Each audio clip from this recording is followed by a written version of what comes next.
Eu tenho uma palavra no meu coração, quero muito compartilhar com você hoje. Quantos estão com fome da palavra de Deus, digam amém. Graças a Deus, eu também estou com fome.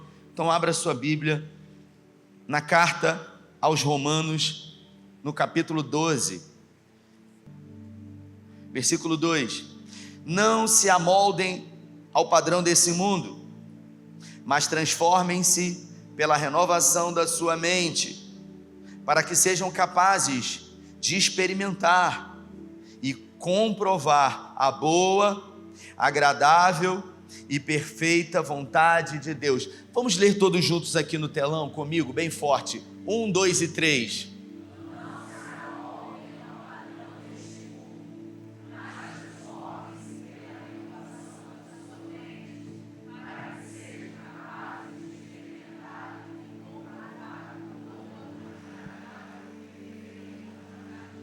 Feche os seus olhos. Senhor, essa é a Tua palavra, e nessa noite, uma vez mais, em graça, pedimos que o Senhor fale conosco, que o poder existente na Tua palavra, que é poderosa e viva, nos impulsione a vivermos essa transformação, essa metanoia que tanto precisamos e pedimos ao Senhor. Por isso, cremos e oramos e declaramos em nome de Jesus, amém. O tema da nossa conversa de hoje é: a mudança que você precisa está dentro de você. Diga para quem está do seu lado: a mudança que você precisa está dentro de você. E isso, a gente está em 2026 e muita gente colocou expectativa nesse novo ano, acreditando que ele seria diferente na sua vida profissional, no seu casamento, no seu trabalho, na sua relação com os seus filhos. Em qualquer área da sua vida, todo mundo deseja algum tipo de mudança, de transformação, o desejo ardente de querer viver o novo, e isso é incrível, isso é extraordinário. Mas a verdade é que poucas são as vezes que a nossa vida muda de verdade, e a gente se pergunta por quê. Eu venho na igreja, eu participo de oração, eu sou dizimista fiel, eu faço jejum, eu subo o monte, mas a minha vida não muda. Por que realmente a nossa vida não muda? Por que a gente cria expectativa, a gente faz planos, projetos, mas a verdade é que nada muda na nossa vida? Paulo traz ao nosso entendimento o porquê que isso acontece. Nesse texto de Romanos, no capítulo 12, no versículo 2, Paulo diz: não vos conformeis a esse mundo, não vos moldeis a esse tempo presente, mas transformai-vos pela renovação da vossa mente. Ele diz: mas transformai-vos pela renovação da vossa mente. O que seria a renovação da nossa mente? E ele diz que somente aqueles que decidem transformar a sua mente, a não estarem em padrões humanos ou padrões de repetição de comportamentos, é que vão poder experimentar a boa, a perfeita e a agradável vontade de Deus. O ser humano, a máquina, o cérebro humano é uma incógnita. Por mais que a medicina hoje esteja muito avançada, pouco se sabe ou se conhece da nossa mente, como ela funciona. E por isso é tão difícil para que as pessoas elas possam ser tratadas ou desbloqueadas de coisas que aconteceram na sua vida. Nós somos um conjunto de pensamentos, sentimentos e emoções. É aquilo que é chamado de construção subjetiva. Cada indivíduo é um indivíduo, com as suas dores, com os seus sucessos, insucessos, fracassos, vitória, derrotas, traumas e principalmente crenças limitantes. E são exatamente essas crenças limitantes que determinam e definem quem nós somos. Por que a vida de muita gente não muda? Porque a mudança que você precisa, ela não está naquilo que acontece do lado de fora. A mudança em que você precisa, ela acontece do lado de dentro. E a gente está sempre esperando que essa mudança aconteça a partir de um ponto, a partir de um momento, a partir de um evento, a partir de uma agenda. Mas a verdade é que muitas das orações que nós colocamos diante de Deus, elas não terão resposta, porque a resposta já foi dada a nós. Nós criamos expectativas da parte do Senhor, e é como se Ele dissesse para nós: você está me pedindo o que eu já te dei. Se você observar na Bíblia, existem muitos personagens bíblicos que viveram um padrão de repetição de comportamento diante de crença limitante. Eu poderia citar Juízes aqui, no capítulo 6, quando a nação de Israel estava sendo subjugada há 7 anos consecutivos. O povo estava sendo subjugado pelos midianitas. Israel plantava, Israel colhia, Israel plantava, regava, e na hora da colheita os midianitas vinham e levavam tudo. Israel ficava à míngua, eles destruíam tudo, e Israel tinha que fugir, se esconder nas cavernas. Mas isso não aconteceu uma vez, 2 vezes, isso estava acontecendo já há 7 anos. E o que fazer quando um padrão de insucesso ou de fracasso começa a ser reproduzido na sua vida? Você acaba se acostumando com isso. Sabe como a sua mente funciona? É mais ou menos assim: quando um problema novo surge para você, numa fração de segundos, o seu cérebro, ele tenta buscar arquivos de um problema exatamente igual como foi resolvido, para dizer para você como esse problema deve ser resolvido. Porque o nosso cérebro, ele segue padrões. E se nessa busca, no seu HD, não for identificado um problema exatamente igual a esse, ele vai buscar problemas semelhantes e parecidos a esse de como você resolveu. E se não houver uma solução ou um problema semelhante ou parecido, a sua mente vai dizer para você que é melhor você não tentar resolver. A nossa mente, ela é condicionada sempre a economizar energia e esforço. Então, a sua mente sempre vai sabotar você. Ela sempre vai dizer para você que é melhor você não ir diante de um novo. Porque o novo, viver o novo, já gera em nós resistência de uma forma natural. E se você não entende isso e decide quebrar esses protocolos de padrões, vai ser muito difícil de você vencer. Imagine que a sua mente é um computador, e por ser um computador, ela tem um software que faz com que esse computador funcione.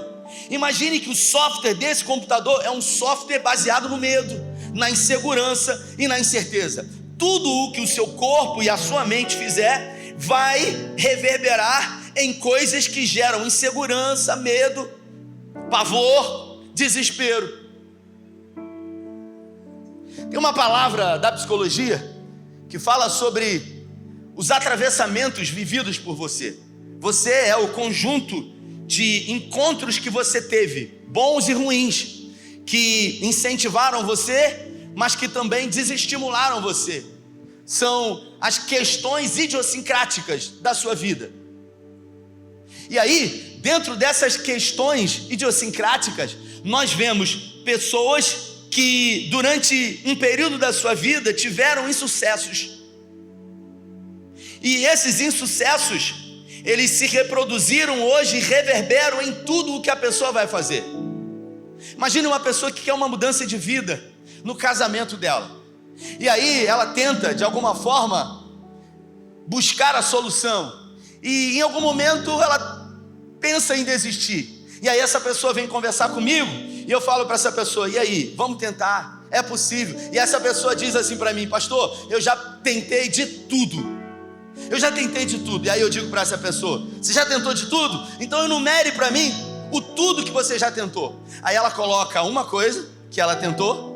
Ela coloca: deixa eu lembrar aqui, eu também tentei isso aqui.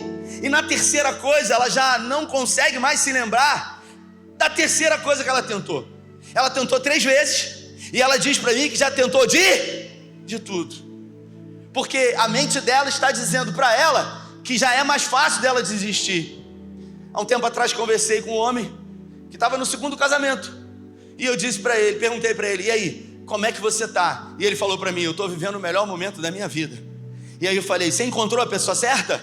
Aí ele: não, eu decidi ser a pessoa certa. Só que o fato dele decidir ser veio carregado de quê? De experiência, de uma frustração e de uma ruptura, de uma reprodução de comportamento. Os midianitas estavam vindo, saqueando a nação de Israel. E aí Deus resolve levantar um homem para liderar e libertar o seu povo desse subjugo dos midianitas. E Deus resolve levantar um homem chamado Gideão. Gideão era um camarada totalmente medroso. Ele tinha medo da própria sombra. A pergunta que eu me faço quando eu leio esse texto, Marcelo, é: Deus, nele mesmo, poderia, numa ação enviada por um anjo, aniquilar os amalequitas, sim ou não? Sim, porque ele é poderoso para isso. Mas Deus não fez isso. Deus não só não fez, como permitiu que os amalequitas eles subjugassem Israel. E quando ele decide libertar o seu povo, ele busca um homem que poderia ser o mais corajoso, o mais forte, o mais valente, dentro de uma ótica, de uma lógica humana, mas ele chama um covarde medroso. Gideão estava malhando trigo no lagar. Malhar trigo é quando você pega ele, peneira o trigo, o vento bate, a palha vai e a semente de trigo fica. Você tem que fazer isso num lugar onde bate o vento, e não dentro de uma caverna que não venta. Ele estava fazendo isso dentro de uma caverna porque ele tinha medo dos amalequitas. E a Bíblia fala que o anjo do Senhor se apresentou a Gideão e disse para ele: Deus é contigo, varão valoroso, ou guerreiro valente.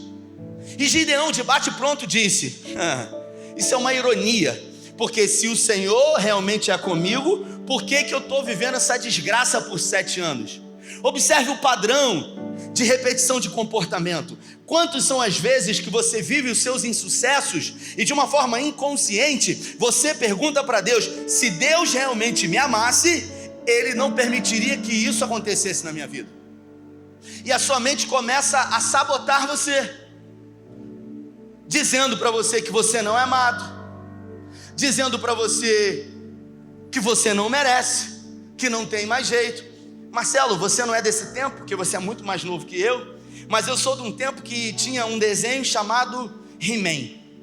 E tudo acontecia num reino muito distante, onde um príncipe chamado Príncipe Adams, ele tinha um gatinho de estimação, medroso, que era chamado Pacato. Você não deve lembrar disso, Marcelo. Pacato, ele tinha medo de espirro. Alguém espirrava e Pacato corria de medo. Mas de repente, quando um vilão surgia naquele reino, o príncipe Adams, ele pegava a sua espada, levantava atrás, na frente do castelo e dizia: pelos poderes de Grayskull, eu tenho Esse é velho igual a mim, irmão. Ele apontava a espada para Pacato, ele corria embaixo da mesa, o raio pegava ele, e aquele animal medroso se transformava no gato guerreiro. Eu acho que você está muito mais para Pacato do que para gato guerreiro. Dá uma olhada para quem está do seu lado. Pergunta: você é mais para Pacato ou gato guerreiro? Pergunta. E o gato guerreiro, ele rugia com força, e aí, sabe, He-Man sentava em suas costas e ele cavalgava. O que faz um Pacato se transformar num gato guerreiro? Tem muita gente que está esperando esse raio bater na cabeça para transformar você de alguém realmente pacato, literalmente pacato, passivo, num gato guerreiro. Observe que esses padrões da nossa mente são definidos e programados, e a nossa mente, ela ecoa em reproduzi-los. Não sei se você sabe, mas a sua mente mente para você o tempo inteiro. Gideão confrontou o anjo dizendo: se o Senhor fosse comigo, eu não estava passando por isso. E aí Deus disse para ele: Gideão, Deus quer libertar o povo e vai usar você. Poderia ter levantado um outro? Sim. Quando ele fala isso para Gideão, Gideão responde: como isso é possível? Se eu sou o menor da casa do meu pai, se eu sou fraco, ele começa a ver as impossibilidades. E aí eu percebo com isso que todas as vezes que você tenta quebrar um padrão de comportamento na sua vida, você é impedido pela expressão ou pela palavra como. Porque não tem a ver com o como. Porque todas as vezes que você pensa em realizar um sonho, em entrar numa nova meta, num propósito, em se engajar em alguma coisa nova, a sua mente traz para você: mas como que você vai fazer isso?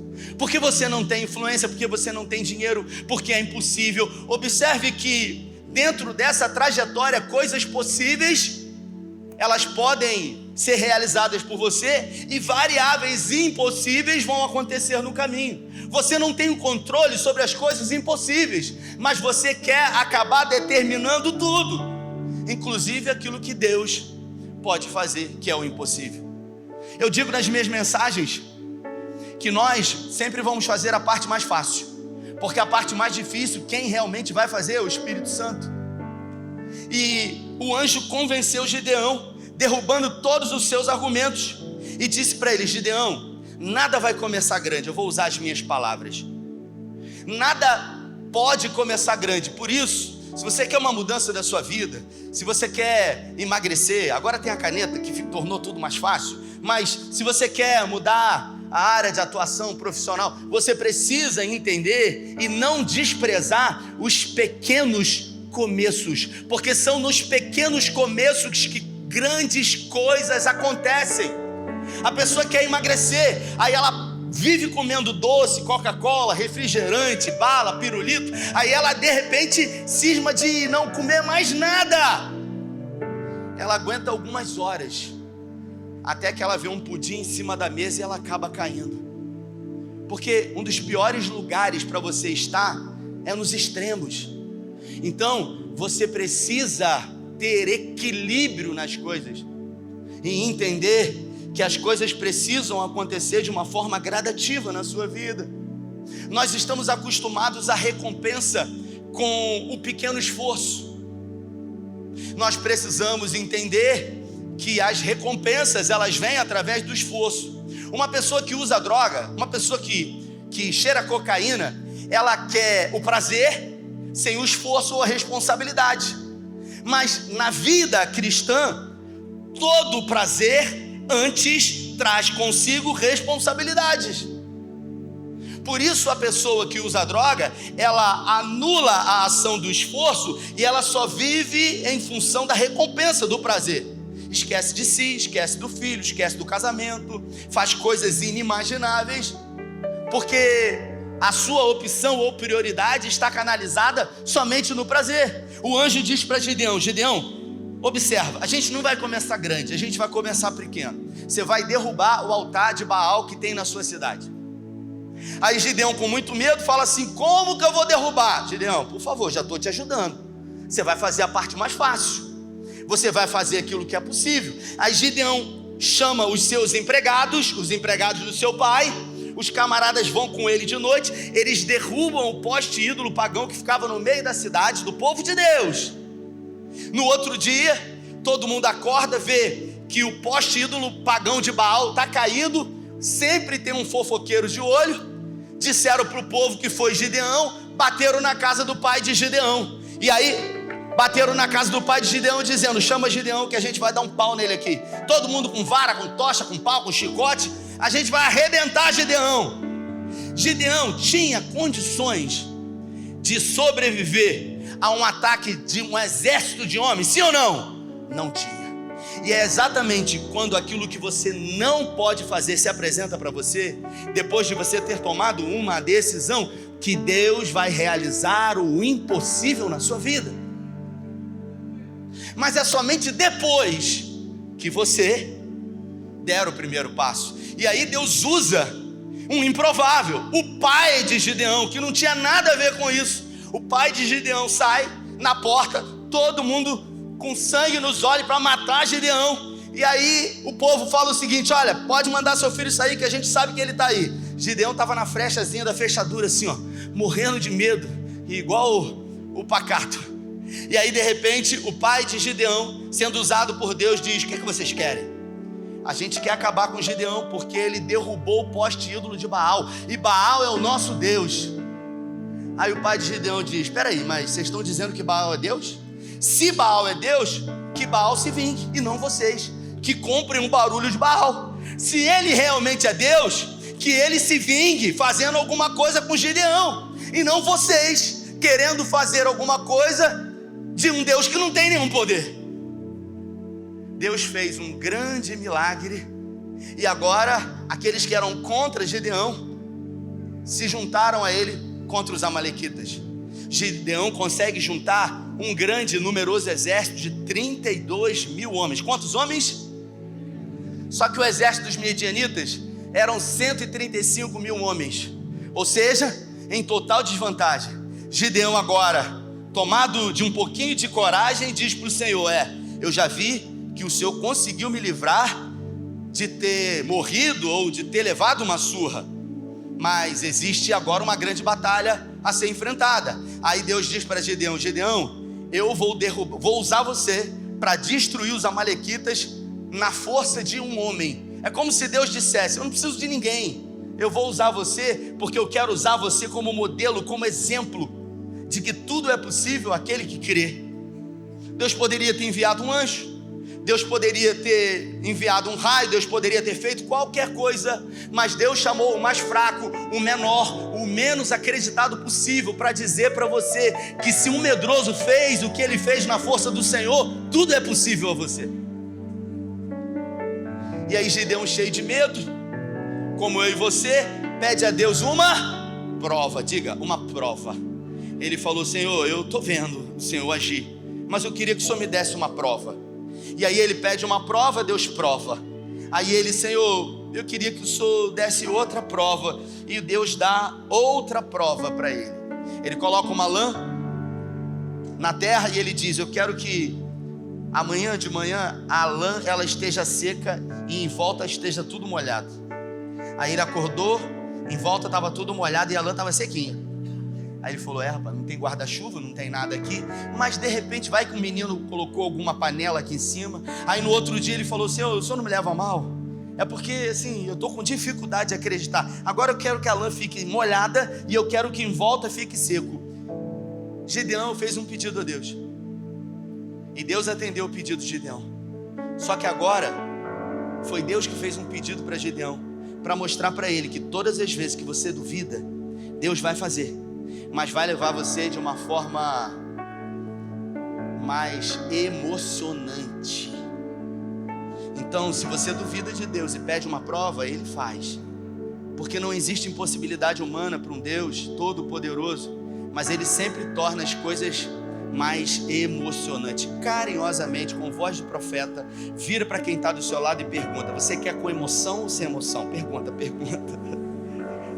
Essa pergunta é perigosa, porque se você responder que quer com emoção, aperta o cinto, porque as pessoas vão dizer: como? Depois de tanta coisa que aconteceu, quando parecia ser impossível. É isso que Deus faz. E aí Deus falou assim: Gideão, tem muita gente, 32 mil homens para 135 mil soldados. Tem muita gente com você, Gideão. Pode ser que você, ao conseguir, comece a atribuir a vitória aos homens que estavam com você e não à força minha que se aperfeiçoou na sua fraqueza. Aí Deus falou o seguinte: você vai fazer o seguinte, você me pediu, eu ouvi e atendi, agora você vai me obedecer. Porque eu aprendo com isso, Marcelo, que a gente vence o medo através da obediência a Deus. E ele, com muito medo, ouviu, e Deus falou o seguinte: olha, você vai fazer o seguinte, você vai se dirigir ao exército e vai perguntar: quem tiver com medo pode ir embora. Gideão, com mais medo do que todos, se apresentou a 35 mil homens e falou: Deus mandou perguntar que quem tiver com medo, 10 mil foram embora. 10 mil, não esperaram nem ele terminar de falar. Se era difícil com 35 mil homens, você imagina agora com 25 mil homens. E Deus falou assim: Gideão, você me pediu 2 provas, não disse? Agora eu vou pela segunda vez pedir algo para você. Você vai observar de que forma esses homens bebem água. Aqueles que beberem água, atentos a tudo que está à sua volta, serão aqueles que lutarão com você contra os amalequitas. E de 25 mil homens sobraram 300. Quantos homens? 300. Se já era difícil acreditar numa vitória com 35, você imagina com 300. Mas não tem a ver com uma lógica natural, com uma habilidade ou com a qualidade de quem quer que seja. Tem a ver com quem você confia, para que faça junto com você aquilo que você acha que é impossível na sua vida. E aí Gideão, então com os 300, obedece a Deus, e Deus concede a grande vitória que havia declarado na vida dele. E na sua vida, como funciona? Porque, observe, se você já teve um insucesso em alguma área da sua vida, tentou a segunda vez e fracassou, de que forma você acha que a sua mente procede diante disso? É mais fácil você desistir, é mais fácil você abrir mão, é mais fácil você acreditar que não é possível, porque você já tentou e não conseguiu. E isso tem a ver com a sua visão sobre si mesmo. Provérbios 23, versículo 7 diz: assim como o homem se vê na sua alma, assim ele é. Você não é o que as pessoas pensam sobre você, você não é o que você gostaria de ser, e muito menos você é aquilo que Deus pensa sobre você. Você é, na sua alma, o reflexo de como você se vê. E como você se vê? Você se vê de acordo com a forma como a sua vida se deu até aqui, diante dos fracassos, insucesso ou vitórias. Paulo, ele fala nesse texto: não se conforme a padrões desse mundo, mas transforme-se pela renovação da sua mente. É só através da transformação da mente que é possível experimentar o quê? A boa, perfeita e agradável vontade de Deus. Só que poucas pessoas, elas decidem acreditar que realmente é possível.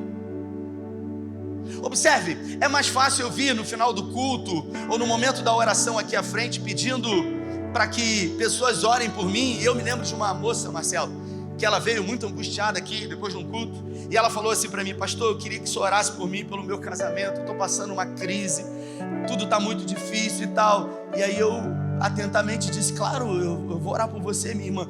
E ela falou: não, mas eu queria que o senhor colocasse a mão na minha cabeça. Ela queria que eu, sabe, que eu declarasse, que eu expulsasse o demônio que não existia da vida dela.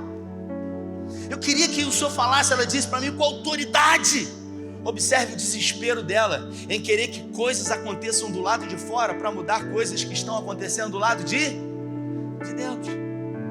Eu disse para ela: minha irmã, eu vou orar. E eu orei com todas aquelas palavras bonitas.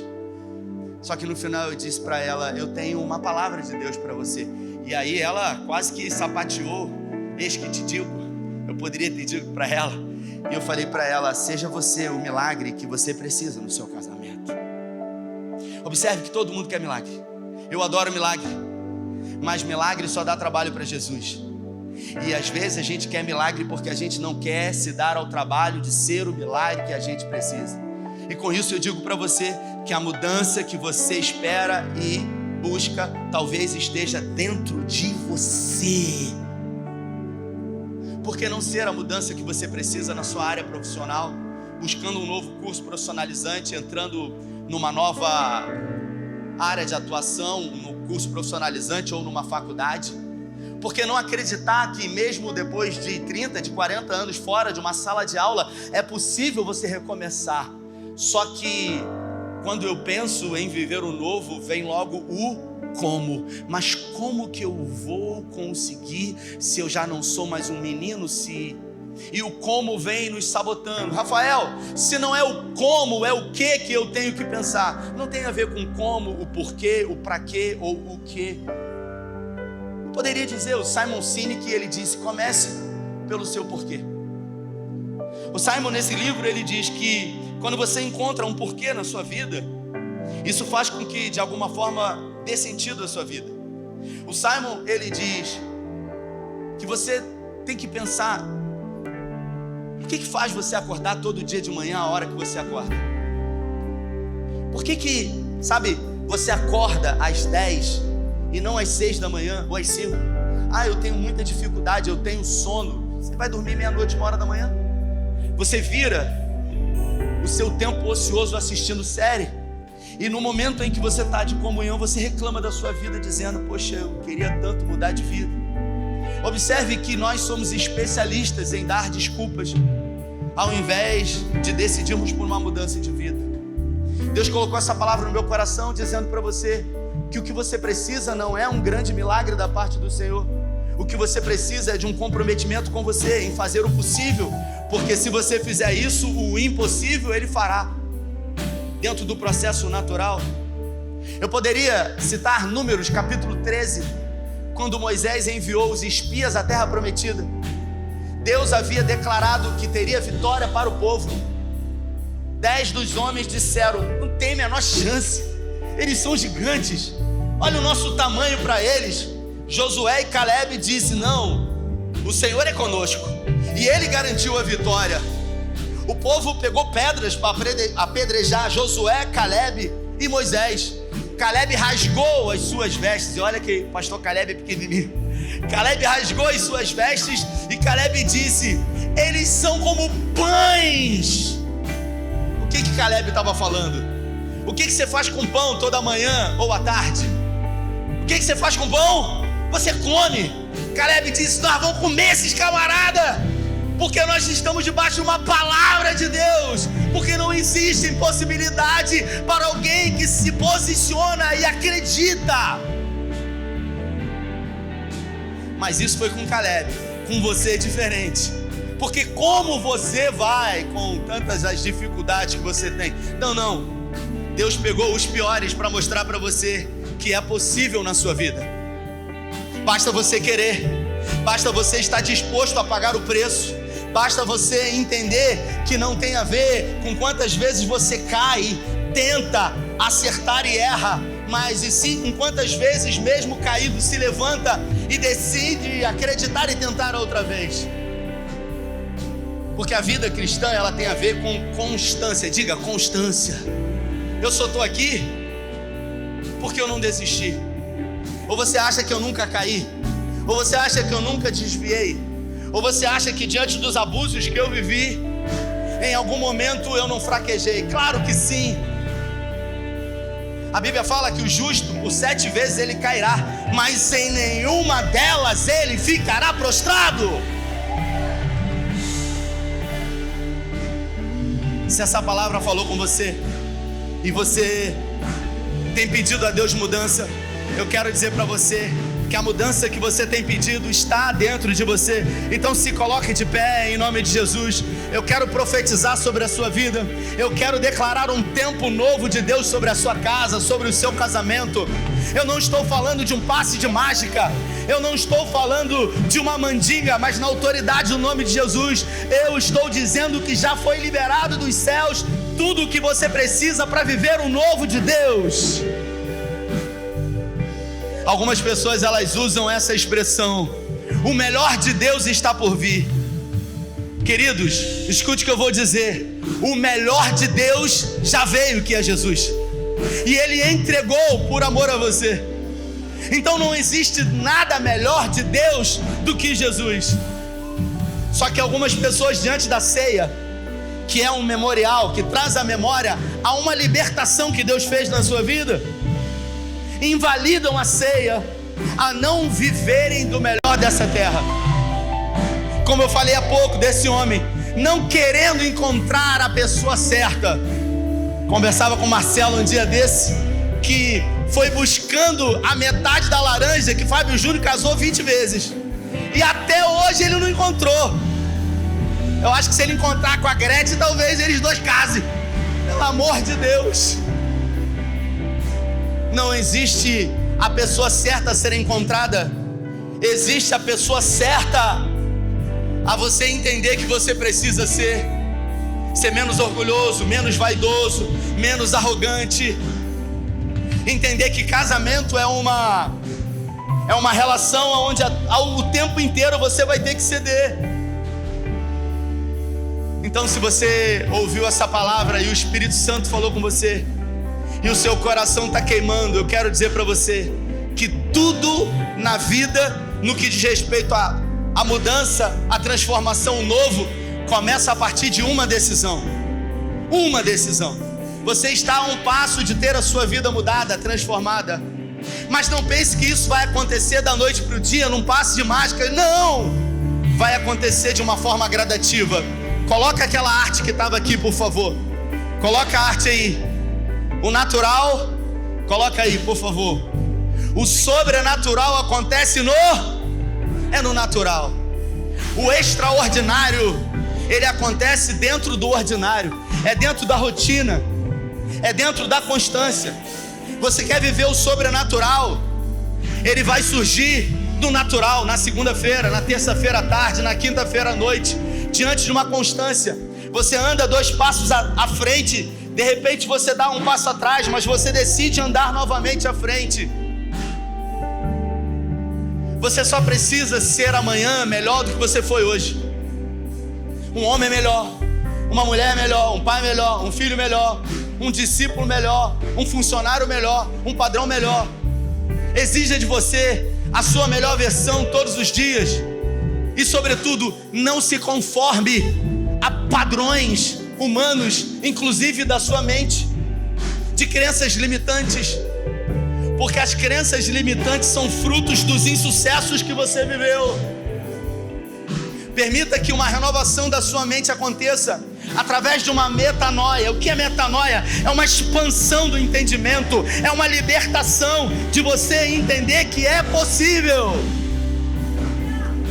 Feche os seus olhos. Se essa palavra falou com você, eu não vou chamar ninguém à frente, mas se o Espírito Santo queimava no seu coração e você precisa dessa palavra como combustível para uma mudança de vida em alguma área, levante suas mãos aos céus, num sinal de rendição ao Senhor, dizendo para Ele: Senhor, eis-me aqui. Eu quero ser a mudança que eu tanto tenho pedido. Eu quero ser o milagre que eu tanto tenho buscado da parte do Senhor. Faça na minha vida como o Senhor fez na vida de Gideão, um homem que estava pragmatizado a viver em cavernas. Coloque a sua vida diante dele agora. Sabe, você já deve ter me ouvido falar sobre isso, mas eu tenho uma clareza sobre isso, de que quantas são as vezes que a gente coloca expectativas diante de Deus? Você já parou para pensar que da mesma forma Ele possa também estar com expectativas a respeito de você? Você pede a Ele uma libertação e Ele diz para você: eu morri por você, eu fui à cruz por você, eu já me fiz a libertação que você precisa, agora é com você. E você insiste em pedir aquilo que você já recebeu. É como quando, Marcelo, alguém recebe uma herança de um tataravô distante e de repente recebe uma ligação que diz o seguinte: olha, tem uma herança para você aqui, é em BH, são muitas terras, você precisa se posicionar, se dirigir lá e dizer: ó, eu sou o herdeiro legítimo, eu quero aquilo que é meu por direito. Mas mesmo diante de uma herança, se você não requerer essa herança, você não vai usufruir dela. A Bíblia fala, Romanos no capítulo 8, se Deus é por nós, quem será contra nós? Aquele que nem mesmo o seu próprio filho poupou, antes o entregou por amor a nós, como não dará juntamente com ele todas as coisas? Se Deus foi capaz de dar aquilo que Ele tinha de melhor, como que Ele não vai dar todas as coisas a você? Chegou a hora da gente ter uma fé racional, uma fé inteligente, não uma fé na derrota, mas uma fé convicta de que Deus é especialista em contrariar padrões e lógicas humanas. Pare de achar que Deus ele vai usar os caminhos construídos por você, porque Deus ele tem os próprios caminhos. Naum, no capítulo 1, diz que os caminhos do Senhor são em meio a tempestades e tormentas, porque Ele é Deus. No dia em que estivermos diante dEle, num telão não como esse, mas da nossa própria consciência, vai ser revelado a nós como a nossa vida seria se tivéssemos nos posicionado. Falávamos com Marcelo, eu e Marcelo, essa semana, sobre um dos atributos do caráter de Deus, que é a onisciência. Deus é onisciente, isso quer dizer que Ele é conhecedor de todas as coisas.